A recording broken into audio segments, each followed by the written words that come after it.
In this WrestleTalk news, are WrestleMania plans in danger? Triple H is really still in control of creative? Promise. And Luke's review of Raw. Support WrestleTalk!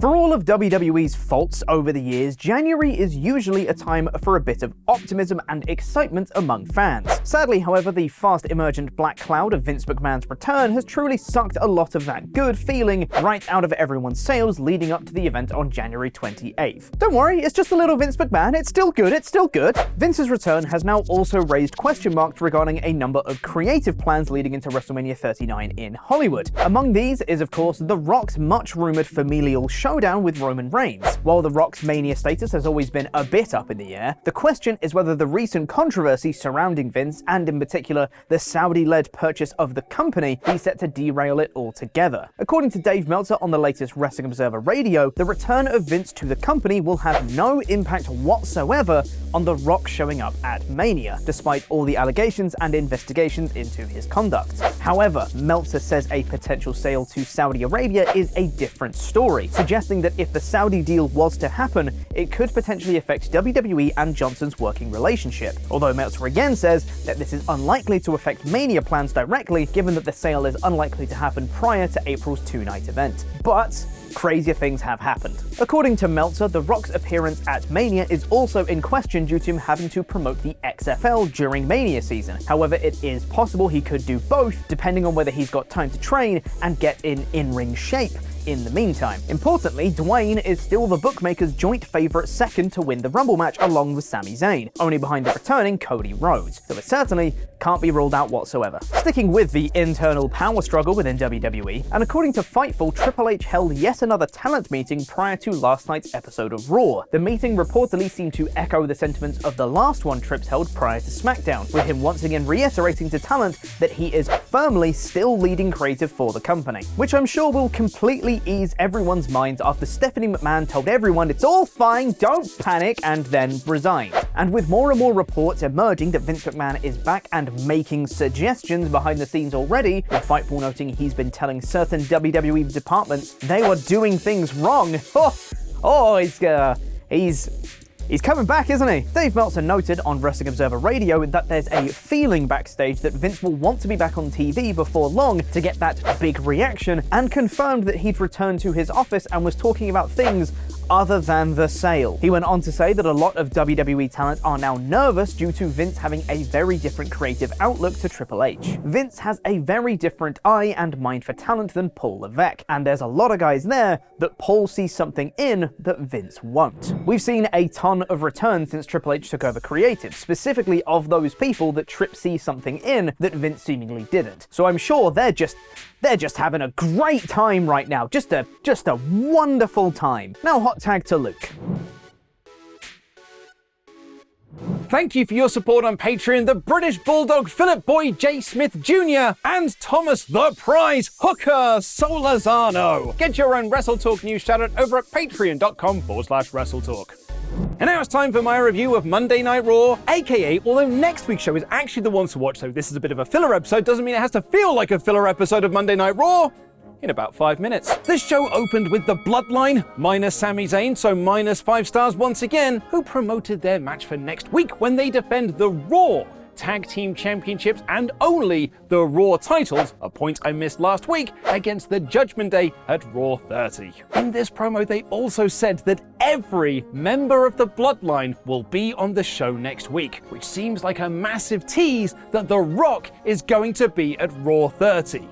Or it'll be Tony Storm. Judgment Day came out to put over ex-con Dom, but the real highlight was Rhea Ripley getting in the face of Solo Sikoa in a legit dream match. Sadly, Mustafa Ali jumped on Sikoa to ruin all of our wet dreams and then got beaten resoundly by Solo after the Samoan spike. There was a brief moment when Ali was on top, following Kevin Owens brawling with the Usos at ringside, and security broke up that brawl after the match. There was a P.D. Williams spotting here, which makes up for the lack of Sami Zayn when you really think about it. There was a video promo for Raw 30 that played a few times in the show, and it was very cool as it showed all of those classic moments from Raw's 30-year history that you'd expect to see. But I was so massively distracted because it was soundtracked by a song that sampled a track from the 90s by Eiffel 65. The song in question is called Blue. That's the color of the other show. I'm blue, I was so distracted by all this, I nearly missed the announcement that Cody Rhodes is going to be in the Royal Rumble. These videos have been so great, and it's crazy impressive how Cody has gone from purple tits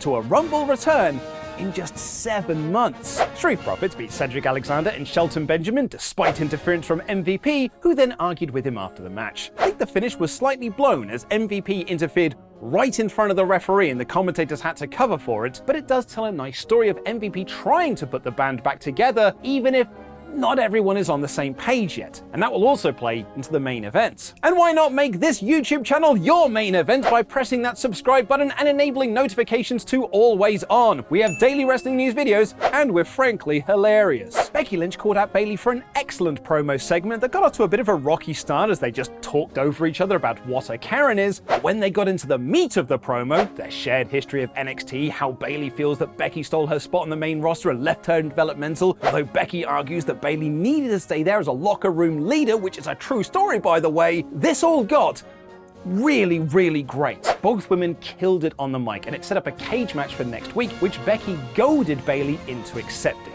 Brilliant stuff. Earlier in the night, MVP set up a match with Elias by teasing he'll face off against the winner of the 2023 Royal Rumble. MVP never actually said the name of this individual, and then when Elias was in the ring, MVP brought out this surprise opponent. And it was Amos, the guy he's been managing for nearly a year at this point.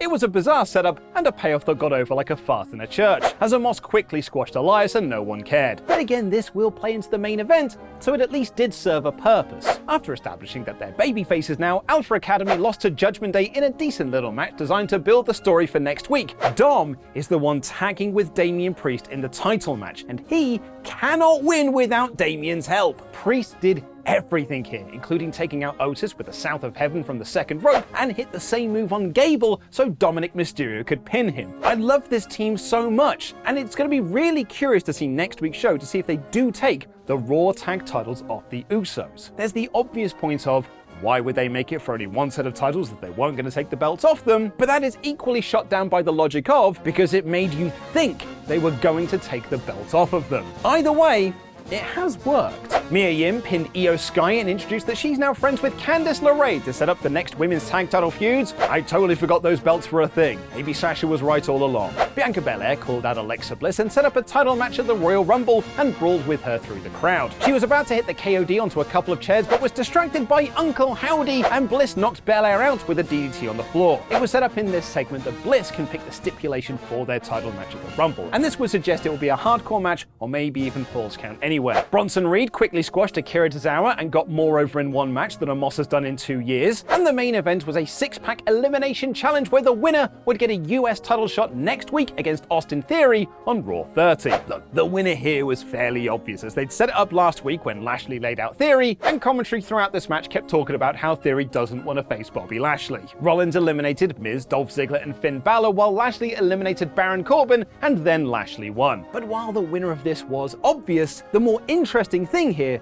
was the story wrinkle. MVP and Amos came out to watch the match, which Lashley thought was against him. But instead, both MVP and Amos helped Lashley get the win, not that he needed their help. Amos threw Seth Rollins over the commentary table to set up Lashley's elimination of Corbin, and MVP got on the apron to distract Rollins so that Lashley could spear him for the win. The focus at the end of this was on Lashley versus Theory, as it should be, but there are now question marks over next week's title match as to what happens with MVP, Amos, Lashley, and a potentially reunited Hurt Business. This sure was a filler episode of Raw. The big show, not that one, is next week, and this was just here to promote that. But that doesn't mean that Triple H phoned this one in. The main event was good. The Becky Bayley segment was great. They had good teasers with Kevin Owens and the Bloodline as well as Judgment Day, and they even had time to set up some stuff for the Rumble in 2 weeks' time. This may have been a filler episode of Raw, but it was a damn fine one, a solid 3 out of 5. What isn't a 3 out of 5 though is watching me eat nachos, which is exactly what I did at Cineworld on the latest episode of What's On, as well as talk about this month's big releases like Megan the Whale, Tar,